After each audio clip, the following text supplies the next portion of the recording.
So as mentioned before, inside the tank, apart from the heat exchangers, is just water, 130 gallons. That water is being sent through this line, coming through the circulator pump here, another expansion tank for that closed loop, and being distributed into the manifold and then into all the um, load sites like the slab, and then later on the hydronic radiator panels that are being hooked up to the remaining connection ports of the manifold. Um, the second heat exchanger coil in the top, I'll explain that real quick. That is part of my domestic hot water preheat system, basically. So my cold water is coming in to the house, behind here, going down, coming through the floor. It's coming in here, going first through a cold water manifold, then keeps going behind the wall, coming back out here, and entering the buffer tank here, entering the top heat exchanger coil. So it comes in cold here, runs through the coil, gets heated up by the 130 gallons of water, which in turn are being heated through the heat pump loop, through the heat pump itself. So the water gets preheated, comes back out warm, and going in to the cold water supply line of my domestic water heater, which itself has a heat pump unit on top of it.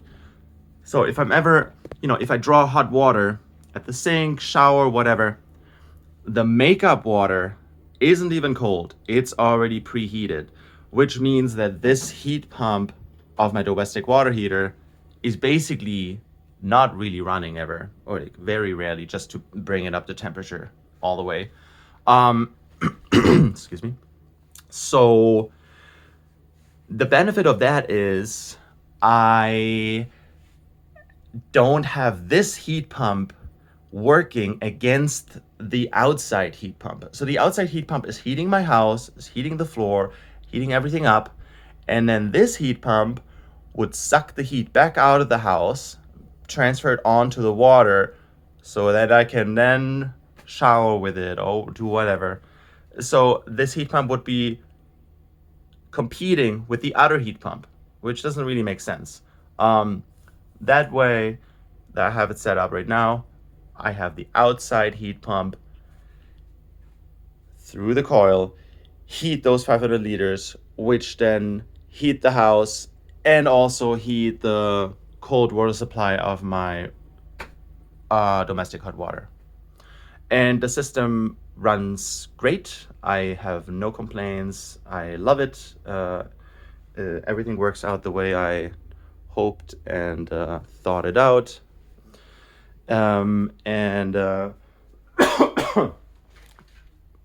give you an idea about my efficiency so far, the heat pump uses around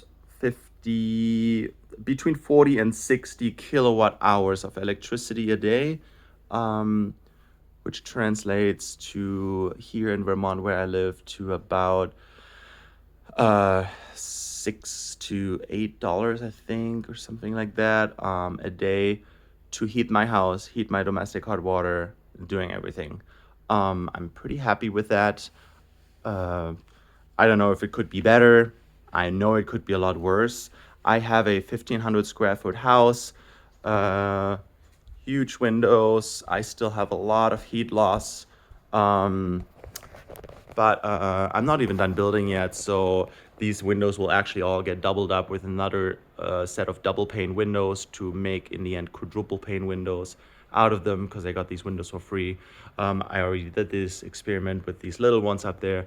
So the big windows still have a horrible R value. I'm losing a lot of heat in 1,500 square foot house, but yet it already performs great. Toasty, warm, nice floors. I honestly couldn't be happier, and I think I did the absolute best decision with buying the Apollo 3.5 ton heat pump and building this system in conjunction with everything else that I explained to you. And yeah, I'm extremely happy.